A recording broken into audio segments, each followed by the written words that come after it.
Hey there, and welcome. Today we are putting on our detective hats because we're going to crack one of the biggest codes in organic chemistry. We're talking about the secret link between a molecule's structure, its actual blueprint, and how it behaves in the real world. So, let's jump right in. So let's start with a little mystery. Have you ever really thought about this? Why is honey so thick and gooey while water just flows? Or why can you smell petrol from across the room, but you can't really smell a puddle of water? These are things we see every day, right? They're called physical properties, and the clues to why they happen are right in front of us. But the actual cause, well, that's invisible. It's all happening at the molecular level. And right there, that's our first huge clue. The secret isn't in the bonds holding a single molecule together. Nope, it's all about the forces of attraction between different molecules. You can think of it like molecular stickiness. The stickier molecules are to each other, the more they're going to cling together. And that simple idea changes absolutely everything about how they act. Okay, so let's give our main suspect a proper name. We are officially opening an investigation into what chemists call intermolecular forces. We'll just call them IMFs for short. And trust me, understanding these is the key to solving this whole puzzle. So what are they really? Well, these IMFs are basically the puppet masters of the physical world. They're the reason something is a solid, a liquid, or a gas. They decide how much energy it's going to take to boil something or to melt it, or how easily it's going to flow. They're in charge of almost everything we can see and touch. All right, listen up, because this slide right here highlights the #1 mistake people make on exams. You absolutely cannot get these two mixed up. Intramolecular bonds, that's the super strong glue holding atoms together inside a molecule. Think of it like a steel frame. Intermolecular forces, on the other hand, are the much weaker attractions between two separate molecules. Think of them more like little magnets. So you've got strong bonds within, weak forces between. Got it? Good. So in our investigation, we've basically got three main suspects, three kinds of intermolecular forces. And just like in a good detective story, they're not all equal. There's a clear hierarchy of strength, from a pretty minor player all the way up to the mastermind. First up, we have our most common, but also our weakest suspect, London dispersion forces. Now these are a bit weird. Just imagine the electrons in a molecule are constantly buzzing around. For just a split second, more electrons might be on one side than the other. This creates a tiny, temporary flicker of charge. That flicker can then cause a ripple effect in the molecule next door, creating a very brief, very weak attraction.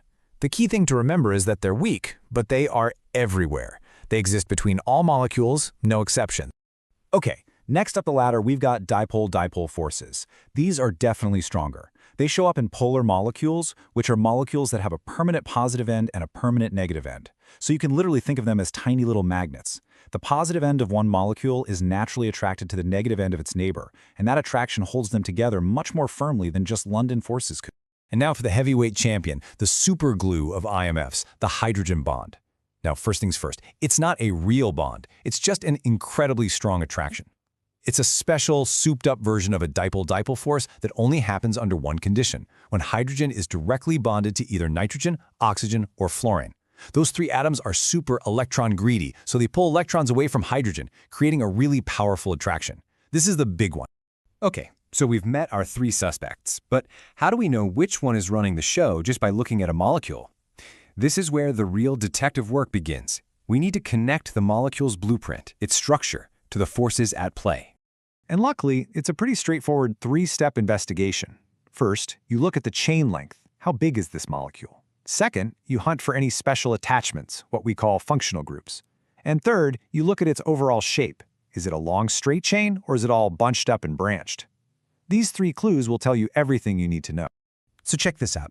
This chart shows us our first big connection.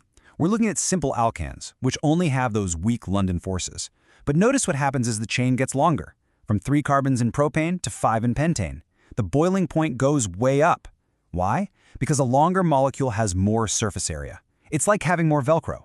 More surface area means more places for those weak London forces to grab on, and all those little attractions add up to a much stronger overall force. Now, look at this. This is where things get really dramatic. On the left, we have ethane. On the right, ethanol. They're almost the same size, but just by swapping one little hydrogen atom for an OH group, we introduce those super strong hydrogen bonds. And the result? Whoa. The boiling point skyrockets from a freezing -89 degrees all the way up to 78 degrees. That one little functional group is an absolute game changer. You've probably heard this phrase before, right? Like dissolves like. Well, this is all about intermolecular forces. It's really just a simple way of saying that molecules with similar types of IMFs tend to mix well together. Polar things like water, which have strong hydrogen bonds, are great at dissolving other polar things, like small alcohols. But nonpolar things like oil, with only weak London forces, they just won't mix with water. Their forces are too different. All right, it's time to connect all the dots. We've seen how a molecule's structure tells us what kind of forces it has. Now we're going to close the loop and see exactly how those forces explain all the physical properties we talked about at the very beginning. And here it is, the big payoff. It's actually a really simple rule. The stronger the intermolecular forces, the more tightly those molecules are going to cling to each other. And that means you need more energy to pull them apart, which gives you a higher boiling point and a higher melting point. It also means they'll resist flowing, making them more viscous or thick. And since they're holding on so tight, fewer molecules can escape into the air, which means lower volatility. See? It all comes back to that molecular stickiness. Okay, let's put our new detective skills to the test with exactly the kind of question you'll see on an exam. You've got an alcohol and a ketone, both a similar size. So why is the alcohol's boiling point so much higher? Let's apply our logic. In this table just lays out the evidence perfectly. We look at the alcohol, we see that OH group, and we know instantly that's hydrogen bonding, the strongest force. Then we look at the ketone. It has that polar C double bond O group, so it's got dipole-dipole forces. Strong, but not as strong as hydrogen bonds. And an alkane would just have weak London forces. So, since the alcohol has the strongest forces holding its molecules together, it's going to take the most energy to boil. Simple as that. Case closed. So we've followed all the clues, we've analyzed the evidence, and we have reached our final verdict. It all boils down to one simple, incredibly powerful idea: the chemist's golden rule for physical properties. This is it. If you remember only one thing from this whole explainer, please make it this. This is the logical flow you need to burn into your brain. A molecule's structure, its size, its functional groups, determines the kind of intermolecular forces it will have. And those forces, in turn, directly control all of its physical properties. One more time, structure dictates forces, and forces dictate properties. That's the secret. And that's really why all of this matters so much. This isn't just a bunch of theory for an exam. It's a tool. It's a way of thinking that lets you look at two completely different molecules and actually predict how they're going to behave.